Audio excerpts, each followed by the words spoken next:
Cafe Blend 43. I just hit him, man. He's probably just winded. Winded? Oh, those resilient souls who've been cast aside. The ones labeled as trouble, shunned, manipulated, erased from the narrative. The survivors they assumed would fade into oblivion. Greet them in this sanctuary, where no one can muzzle the echoes. You've traversed the inferno, emerging scorched but unbowed. And here's the twist. It's their hour of unease for what they conspired to conceal. The deceit, the wounds, the raw honesty. They figured it would decay in obscurity eternally. Yet they overlooked a crucial detail. Suppressed realities don't perish when the suppressed master the art of excavation. And you didn't merely unearth it, you forged an empire from the debris. See, their harm wasn't straightforward. That would have been merciful. They inflicted pain, then masked it with feigned concern. True wealth is not earned, it is remembered. It is a birthright waiting for the owner to verify their own soul. And right now, in the vaults of the cosmos, a file that was dormant for generations has just been activated. Your name is on the ledger. They defined you by what you lacked, by the emptiness in your hands. They were confident your story was one of scarcity. But your real identity was never logged in their low-level system. It was held in a higher one, a sovereign account secured by spiritual law. That system is now online. The verification process, the long silent audit of your life, is complete. Chapter 1, the divine audit. For years, you have been under a silent, meticulous audit. You thought it was hardship. You thought it was bad luck. You thought it was punishment. It was none of those things. It was a verification process. The universe, acting as the most secure financial institution in existence, had to confirm your identity before it could release your assets. This was not a trial by jury, it was an identity check at the door of the main vault. Every single moment of your suffering was a security question. When they betrayed you and you chose forgiveness instead of bitterness, you answered correctly. Now, remember earlier that I said agents can call agents? Well, that isn't just a one-off. Increasingly, we're seeing agents. That was a test of character, a way to confirm the signature on your soul was not a forgery. When you were left in total isolation and chose to build a world within yourself instead of begging for access to theirs, you answered correctly. That was a test of sovereignty, confirming you understood that your value was intrinsic, not dependent on outside validation. The audit also included the test of false accusation, where your name was dragged through the mud and you were painted as a villain. Your refusal to engage in their low vibrational drama, your choice to stand in your truth even when no one else believed you, was a critical pass. While the world saw shame, the divine auditors saw unwavering integrity under fire, and they logged it as proof of your incorruptible nature. Another crucial test was the test of the false dawn. This was when the universe gave you a glimpse of your promise, the perfect opportunity, the soulmate connection, the financial breakthrough, only to have it dissolve into thin air. This was not a punishment. It was a sophisticated test to see if your faith was attached to the gift or the giver. They had to know if you would still trust the process even when the proof was removed. The test of silence, where your prayers seemed to go unanswered for years, and you had to learn to trust the process even when there was no external validation. This was a test of your ability to hold faith in a vacuum, a crucial skill for someone about to handle unlimited resources. Each of these moments was a transaction, a deposit of spiritual capital into your account. They watched you. For years, you felt this process as an unseen pressure, a constant sense that you were being measured against a standard you couldn't define. This was not your imagination. It was the weight of the audit. Every decision felt magnified, every failure felt catastrophic, because on a subconscious level, your soul knew the stakes were cosmic. This is why you held yourself to such a high standard, even when the world encouraged you to cut corners. They were not dispassionate observers, they were celestial accountants, cross-referencing every action against the original charter of your soul. Think of it as a divine credit score. Every act of integrity was logged as a payment on time. Every moment of despair where you chose faith was logged as exceptional financial discipline. Every lie you were told that you saw through was logged as fraud prevention. They watched you cry. Those tears were not wasted, they were biometric data, a unique saline signature that could not be replicated, logging your capacity for deep feeling and empathy. They watched you laugh in the face of absurdity, finding joy in moments others would call tragic. That laughter was recorded as proof of your indestructible spirit. They watched you get back up after being knocked down for the 10th, the 100th, the 1000th time. That resilience was your password, a complex algorithm of faith and grit that no hacker from the lower realms could ever crack. They saw you speaking your truth when your voice shook, praying in rooms where the silence was deafening, and holding onto a light that only you could see. Each action was another layer of authentication. This wasn't about judging you. It was about protecting your inheritance. A trust fund of this magnitude cannot be handed to someone who would squander it, someone who could be easily tricked out of it, or someone who would use it to harm themselves or others. The immense pressure you endured was designed to forge you into a worthy vessel, a responsible account holder. They had to know you could handle the weight of this blessing. They had to be certain that when the vault door opened, you would not be blinded by the light or crushed by the gold. They were not testing your weakness, they were confirming your strength. This was not an audit to find your flaws, but to confirm your fortitude. It was not a measure of sin, but a measure of soul strength. In the coming days, you will feel this shift physically. There will be a sudden quiet in your mind. The frantic, anxious energy that has been your constant companion will dissipate, as if a loud alarm has finally been turned off. This is the feeling of the audit being complete. The pending notification on your spiritual account has just changed to verified. You may feel a strange warmth in your chest, a humming sensation. That is your own energy field recalibrating to the frequency of abundance. Colors may appear more vivid, food may taste richer, music may sound more profound. Your senses are being upgraded to perceive a reality of higher quality. You are going to start noticing numbers. Not just the angel numbers you are used to seeing, but sequences that feel like confirmation codes, like the final digits of an account number being revealed to you. You might see them on license plates, on receipts, on the clock. Pay attention. This is the divine bank sending you your new account information. The system is live. The assets are liquid. The transfer has been initiated.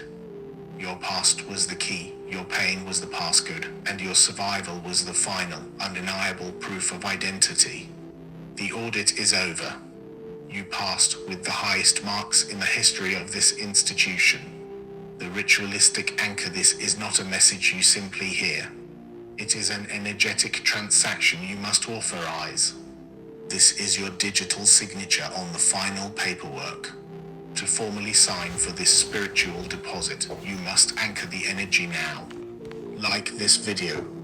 This action is not for an algorithm, it is a conscious act of agreement, a digital amen that creates a quantum entanglement between your energy field and the truth of this message.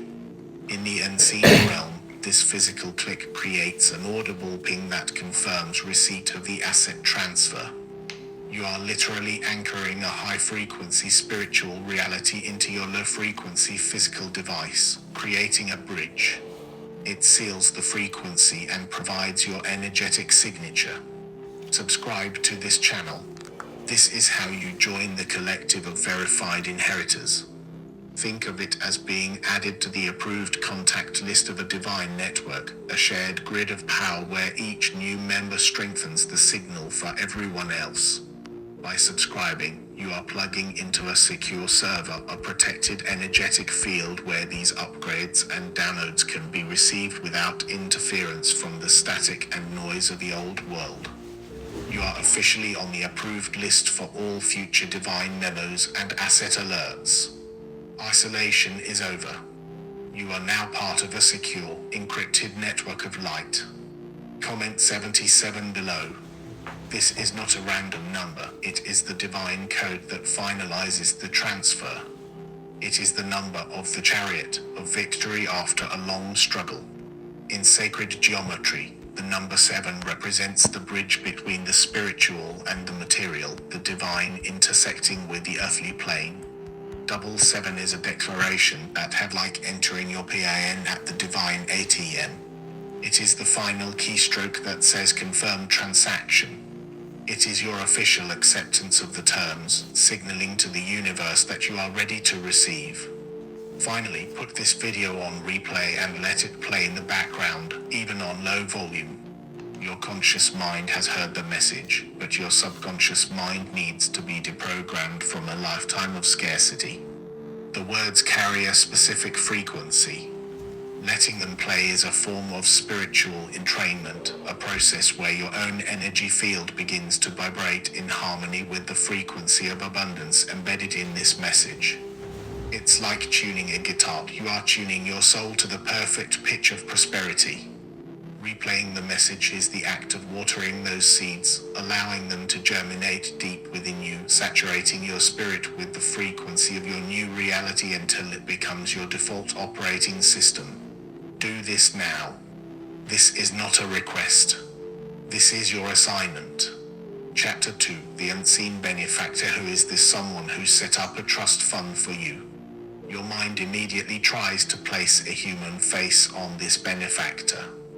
A lost relative. A secret admirer. This is thinking too small. This is trying to process a cosmic event through a terrestrial lens. The benefactor is not a single entity.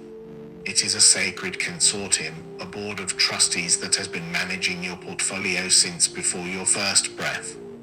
The primary shareholder is Source, the creator, the ultimate banker who underwrote the entire inheritance.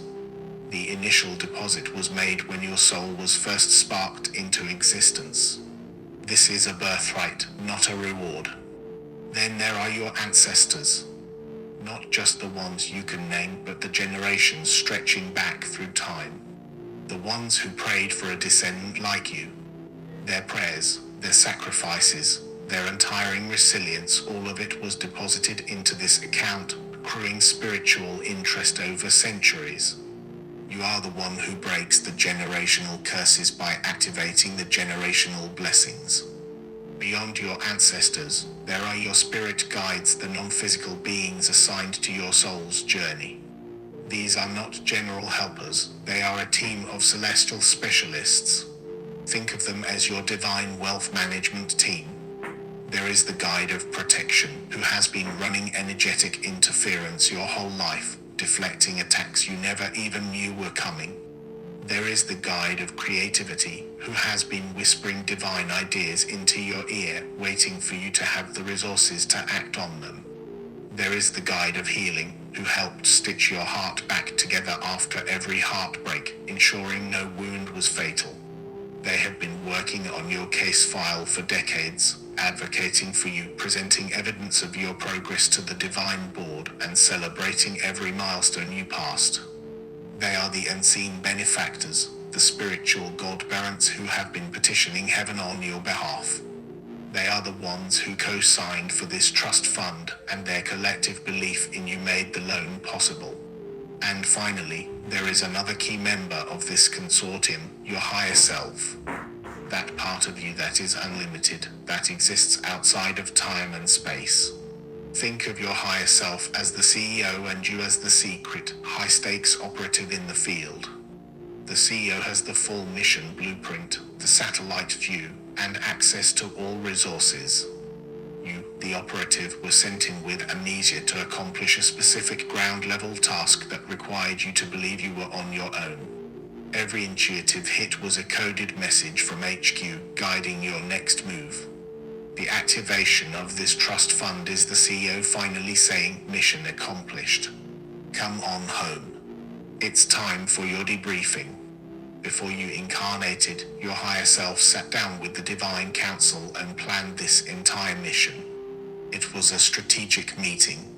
It not only planned the obstacles, it also strategically placed divine assets along your path that would remain dormant until you were ready. That stranger who said the exact words you needed to hear, that book that fell off the shelf, that sudden urge to take a different route home that avoided an accident, these were not random.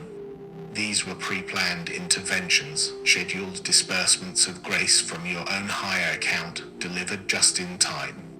The recurring symbols you see, the songs that play at the perfect moment, that is not coincidence. That is your higher self sending you encrypted messages of confirmation and guidance, reminding you to stay the course.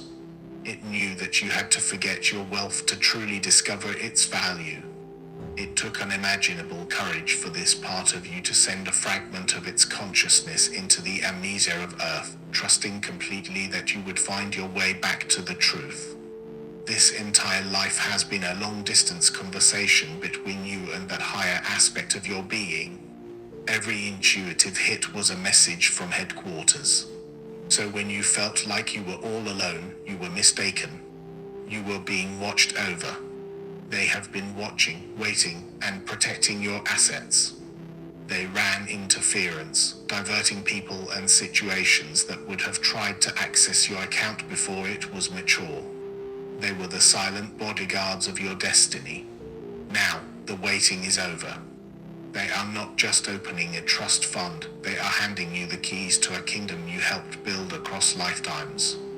Chapter 3, the currency of the kingdom. You must immediately release the limited human idea of what is in this trust fund. Your mind defaults to paper money, to stocks, to gold bars. Those are the lowest denominations of wealth. The currency being transferred into your life now is of a much higher, more potent vibration. This is the currency of the kingdom. The first asset is supernatural clarity. For years, your mind has been a battlefield of confusion. That is over. The next asset is divine time. You will notice time itself bending to accommodate your needs. This manifests as synchronicity acceleration. You will also receive massive deposits of favor. Suddenly, doors that were welded shut will swing open before you even knock. These small miracles become your new normal. Another asset now being deposited is spiritual authority. In the past, your words were suggestions. You had to convince, to argue, to provide evidence. That is over. Now, when you speak from your place of alignment, your words are decrees. They carry the weight of spiritual law. Your presence in a room will shift the energy. Your declaration of peace will calm a chaotic situation. People will find themselves agreeing with you without knowing why. This is not manipulation, it is the natural effect of an embodied sovereign being. Your energetic signature now precedes you, announcing your authority before you even speak. Another crucial asset being transferred is divine discernment. This is not the same as intuition. Intuition is a feeling, discernment is a knowing. It is the ability to see the energy behind the words, the motive behind the action. It is a spiritual X-ray vision that allows you to see the truth of a person's heart, regardless of the mask they are wearing. With this asset, you will no longer be fooled by smooth talkers or elaborate facades. You will instantly detect incongruence. Another asset now available to you is accelerated learning. In the old world, mastering a new skill required thousands of hours of practice. That timeline no longer applies to you. For your mission, you will need to rapidly acquire new knowledge and skills, perhaps a new language, a complex software, or the principles of sacred geometry. This asset allows you to download information and integrate it with supernatural speed.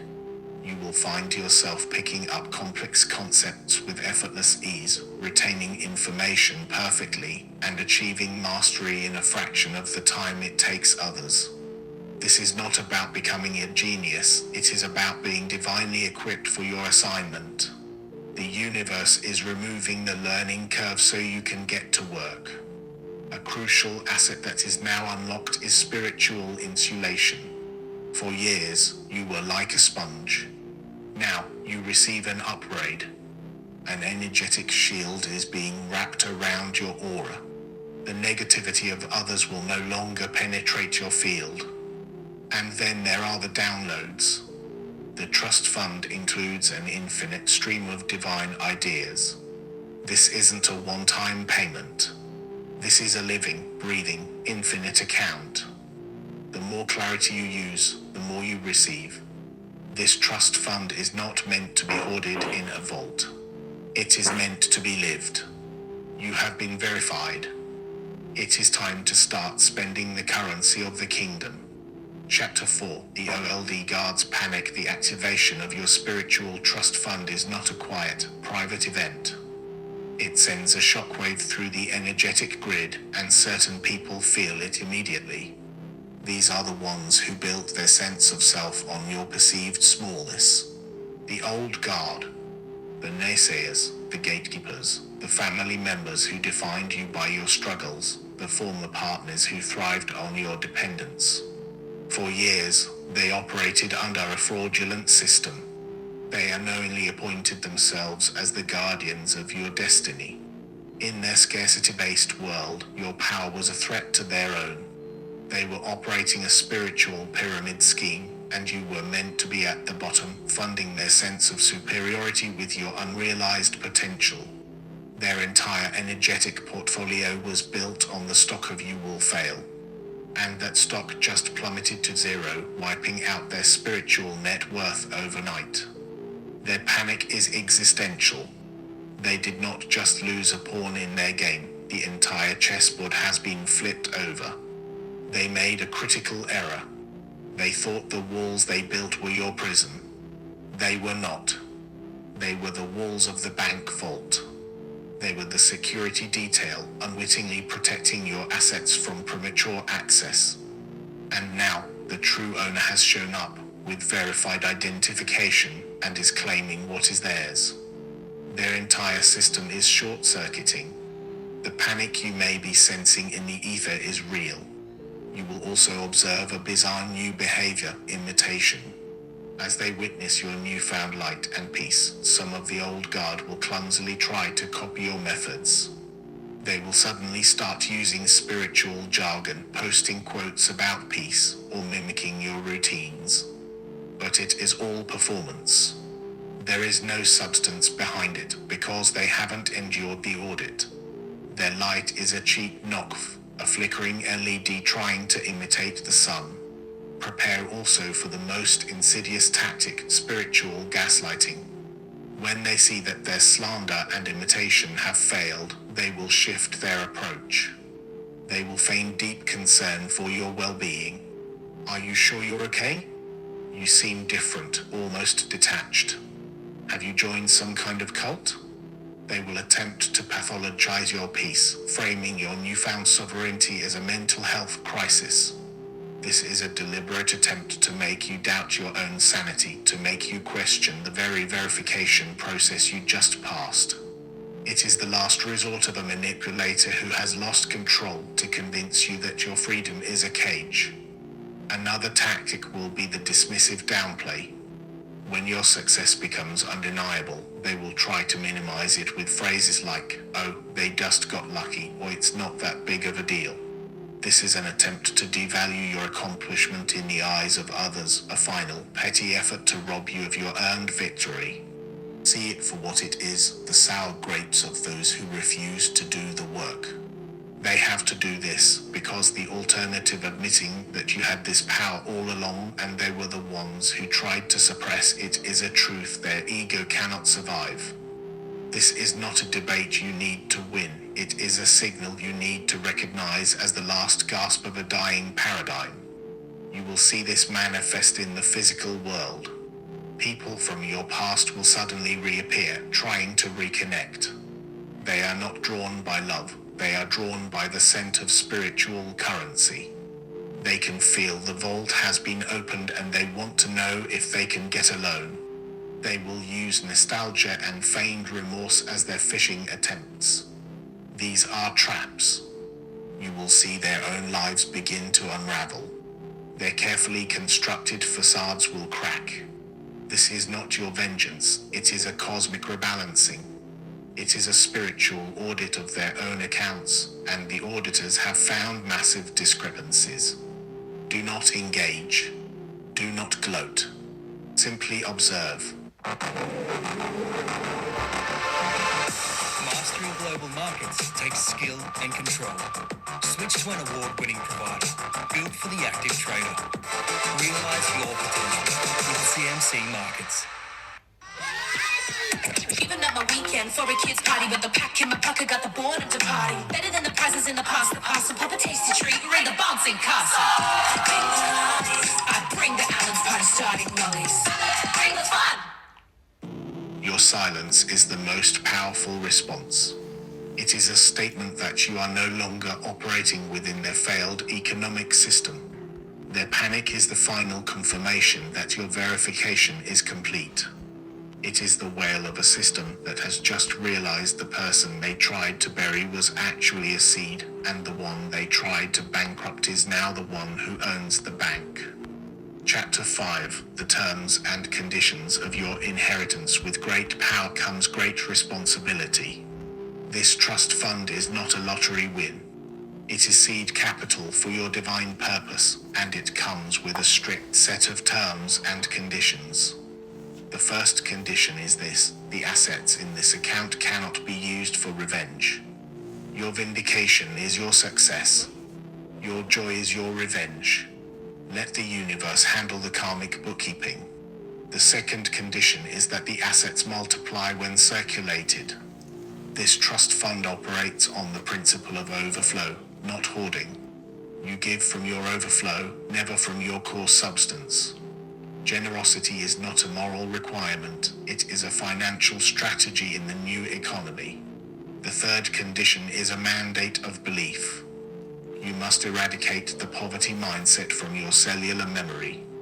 This requires active, conscious practice. This means a linguistic upgrade. You are now forbidden from using the language of lack. I'll try to start my business becomes I am launching my business. Your words are no longer requests, they are declarations of what is. This is not arrogance, it is alignment with spiritual fact. You are not faking it until you make it. You are speaking from the reality of what is already true in the unseen realm, thereby commanding it to manifest in the seen. A powerful new term now in effect is the mandate of joy. In the old paradigm, struggle was seen as a virtue and suffering was a prerequisite for success. That contract is now null and void. Joy is no longer a luxury, it is a key performance indicator. It is the compass that confirms you are on the right path. Any activity, relationship, or environment that consistently drains your joy is now flagged by the divine auditors as a misaligned investment. You are required to actively cultivate joy, to pursue bliss, and to make pleasure a priority. This is not hedonism, it is the highest form of spiritual discipline in the new economy. Joy is the fuel for your mission. Another non-negotiable term is the mandate of sacred sovereignty, which includes non-interference. Your immense new resources, your clarity, your energy, your favor are not a universal repair kit for every broken person you encounter. In your past, you may have been a fixer, pouring your life force into projects and people who were not ready or willing to change. That era is over. You are now forbidden from using your assets to interfere with the sovereign soul journey of another. You can be a lighthouse, but you are not a tugboat. You cannot pull anyone to shore. To do so is a violation of their free will and a misuse of divine funds, which will result in an immediate freeze on your account. The final condition is the mandate of divine alignment.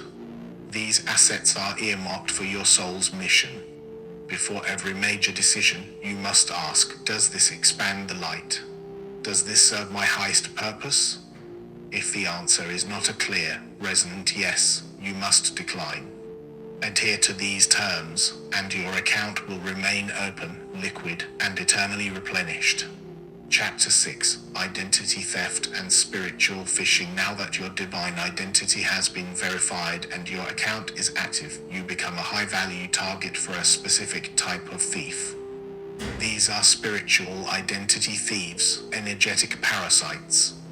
You must upgrade your spiritual security systems. Their primary method is spiritual phishing. They come in several forms: the guru law, the soulmate law, and one of the most common, the victim law. You will recognize them by the subtle feeling they produce in your spirit. A sense of rush, an energy drain. This is your internal antivirus software flagging a malicious file. Your intuition has been upgraded.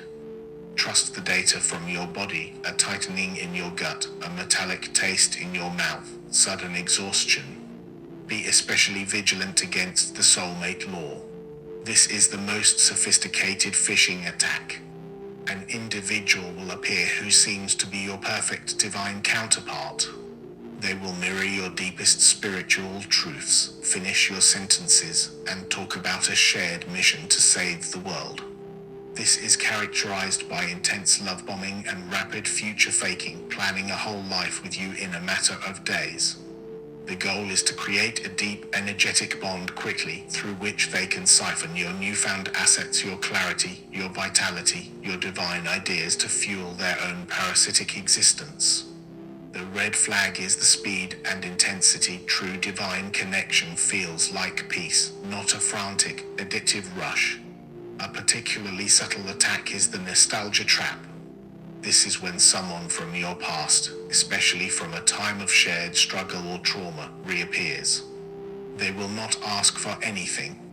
Instead, they will attempt to pull you back into old energetic states by constantly reminiscing about the good old days of shared hardship. They will talk endlessly about old inside jokes, old struggles, and old identities. The goal of this trap is to anchor your frequency back to who you used to be. They are subconsciously trying to make you forget your new, verified identity and revert to the old, unempowered version of yourself that they were comfortable with. The red flag is not what they say, but how you feel afterwards, a heavy, draining, melancholic feeling, as if you have energetically time-traveled backward. This is a sign that your energetic assets are being siphoned by a connection to your past. If you fall for one of these attacks, the consequences are immediate. You will experience an energetic hangover. The recovery process is your security protocol. First, you must sever the connection entirely. No contact. Then, you must perform a spiritual system restore. This is not a passive process. It is an active protocol of energetic hygiene. It means disconnecting from all low-vibration media, including news and gossip. It means immersing yourself in nature to allow the Earth's frequency to recalibrate your own. It means physical movement, walking, dancing, stretching to literally shake their energy out of your cellular memory. And it culminates in a formal, spoken declaration of sovereignty. I reclaim my energy. I sever all cords. My system is sovereign and secure. You may need to repeat this protocol for several days. Every breach makes you a more discerning and powerful account holder. Guard your divine downloads. Your true connections will feel like peace, not pressure. They will energize you, not drain you. Stay vigilant. Protect the vault. Chapter 7. Living from the vault. The final stage of this process is embodiment. The audit is complete, the benefactor is known, the currency is understood, the terms are accepted, and the security is in place. Now you must stop visiting the bank and start living from the vault. This is a fundamental shift in your entire state of being. You no longer operate from a place of hoping, wishing, or seeking.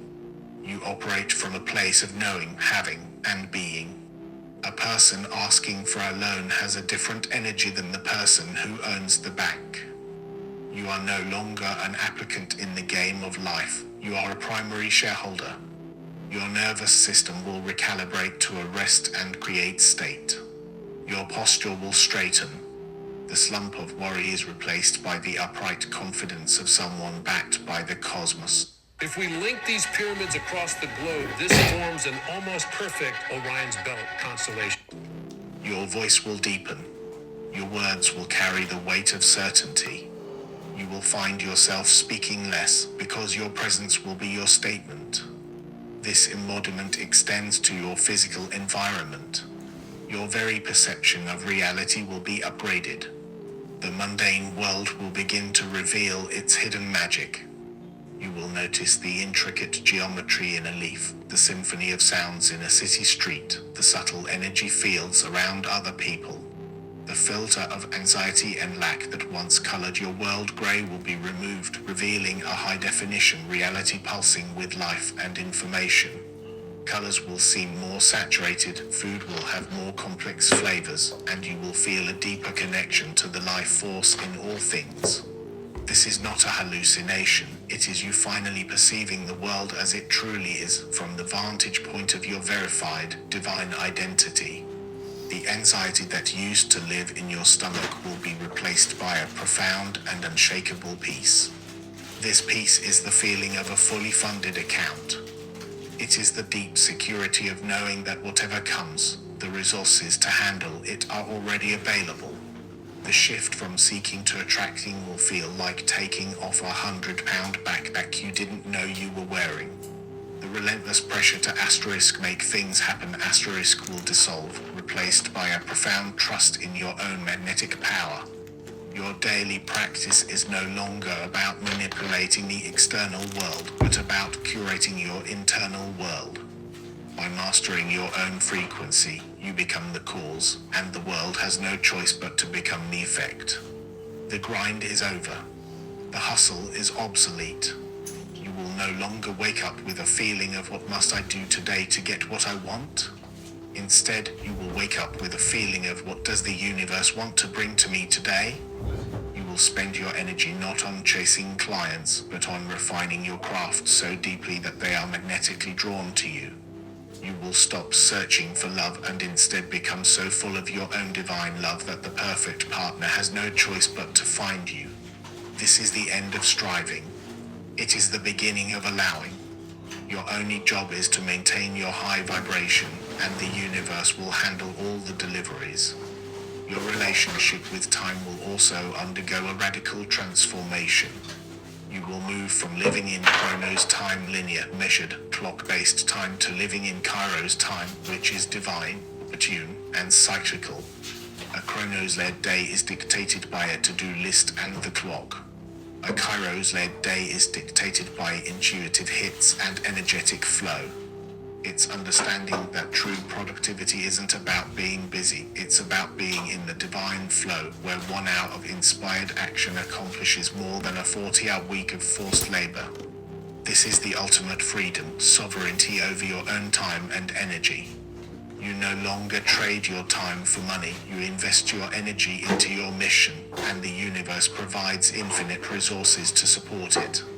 Your life is no longer about survival. It is about your legacy. In the final phase, you will notice that the universe starts sending people to you. Not broken people for you to fix, but other chosen ones who are in their own verification process. They will be drawn to your light. Your role is not to give them a handout. Your role is to show them the keys. Your story, your testimony of how you endured the audit, becomes the manual for them. You become a branch manager for the divine bank. This isn't about becoming a guru, it is about being a lighthouse. A lighthouse does not chase after ships to save them. It does not shout directions. It simply stands on solid ground and shines its light consistently and without apology. It does not dim its light because some find it too bright, nor does it worry about the ships that choose to sail into the darkness. Its sole function is to be the light. That is your new job description. Your responsibility is to the light, not to the ships. Your embodied peace becomes the beacon. Your success becomes the proof. Your joy becomes the curriculum. This is the true purpose of your wealth. It was never just for you. It was to fund the awakening. You are the proof that the system is real. You are the living testimony that we are all heirs to a kingdom. Live from that truth. Every single day.